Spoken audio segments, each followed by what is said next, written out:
todos! Hello everyone, I'm Jessica, And I'm Adela. and today we'll be telling you the summary of the Lusias of Portuguese epic poem written by Luis de Camões, who is considered Portugal's greatest poet. We'll also explain the historical background behind the poem. Hope you will enjoy!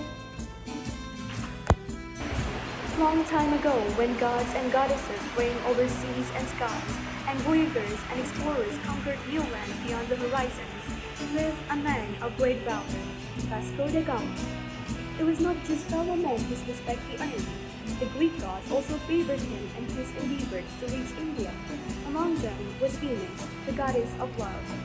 But as in Greek tale, the gods were divided in their preferences. Bacchus, the god of wine, chose to protect the eastern territories which Gama and the Portuguese wished to conquer. In Mombasa, Bacchus had disguised himself as a local consular and persuaded the ruler to attack the ship. In the next occasion in Mombasa, the god tricked the crews into thinking the locals were Christians, when in truth they were angry Muslims ready to attack them. But Venus opposed seeing the Portuguese fall, so she pleaded with her father, Jupiter, to ensure their safe escape, and so he did. On their next landing, Gama and his crew were greeted by the Sultan of Malindi's warm welcome. But Bacchus was not an easy tie to subside. Enraged and worried as the Portuguese ships almost reached India, he sent a great wind in hope of sinking the ships. As the storm struck, Gama prayed for plenty to the Catholic god, though it was Venus who sent the nymphs to calm the winds down. With the blessings of the Olympus, the Portuguese arrived in Calicut, India, and were greeted warmly. Not accepting his defeat, Bacchus called to a Muslim leader and warned him that the Portuguese were pirates and not traders. The authorities of Calicut then demanded the Portuguese to trade every item on board of the ship to prove that they were not pirates. At last, Gama and his men fled to a safe island gifted by Venus with plenty of ocean winds to settle with. The tale of great voyagers and with a story from Portugis, who became the lover of Gama, and who tells him about the future of Portuguese African and Indian explorations, battles to be fought, and even the voyage of Mexico.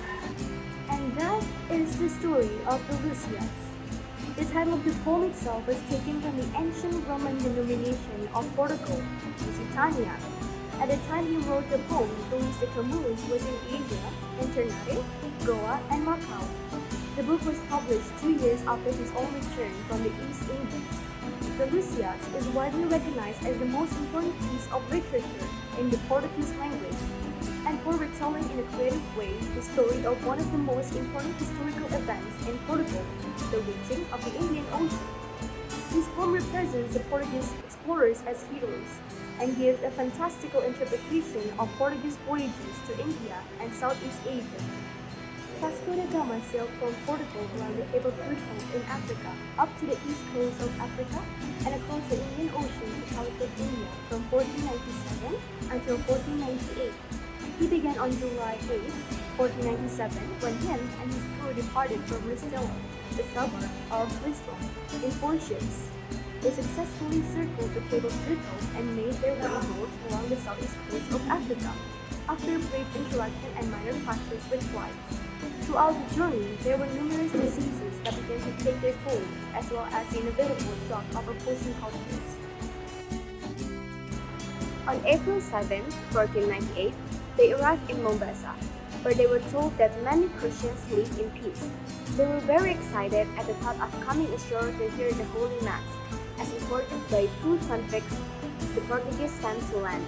The following day, the king of Mombasa sent gifts that could have lured Gama into the harbor to possible destruction, if it had not been for an accident with the ships. Later on, Gama's ships arrived in Malindi to a considerably warmer welcome. Perhaps it was because of the fame of their military power that had preceded them. It was a friendly encounter for Gama, and eventually the Portuguese found a pilot in Malindi who would guide them across the Indian Ocean to Calicut. On May 20, 1498, Gama's fleet anchored off the coast of Calicut, in which they had planned to stay for 3 months. At that moment, the Portuguese nation had fulfilled their destined mission, but gaining a foothold in India's most vital west coast trading center was neither a quick nor an easy task. In Calicut, the Muslim merchants controlled the entire export trade, in which Gama and his Christian men were viewed as a major threat. there was a standoff between the Portuguese and the Muslim merchants. And after a symbolic march through the town, Gama was able to meet with the Zamorin, the ruler who governed Calicut, and he explained the purpose of his visit. After hard bargaining, Vasco da Gama tried to reach an agreement with the Zamorin, who required coral, silver, gold, and scarlet cloth in exchange for spices and precious stones. Despite that weather, Gama set sail for Lisbon in late August, carrying a relatively small supply of cinnamon, cloves, ginger, nutmeg, pepper, and valuable stones. Since he did not produce large quantities of spices upon his return to Lisbon, people was unsure and started questioning his deeds in India. On the other hand, King Manuel was so confident in Gama's successful voyage that he soon began informing the European monarchs regarding the Portuguese accomplishment. 2 days after Gama's return, King Manuel sent a note to the Queen of Castile announcing Portugal's victory, and he wrote letters to Rome, hoping to obtain papal recognition of Portuguese dominance in India. He also granted Vasco da Gama the Concy of Vidigueira, along with all of its revenues and rights, as well as a significant annual royal stipend, and bestowed on his brave captain the title of Dom, or Lord. After hearing the historical background explanation, we can see how Vasco da Gama's voyage was regarded as a defining moment of the beginning of modernity by a lot of historians, because it shrank the world and then tied Asia and Western Europe together inseparably. Luis de Camões glorified this historical event in a fantastical way by writing the Lusias. So thank you so much everyone. Obrigada. See you!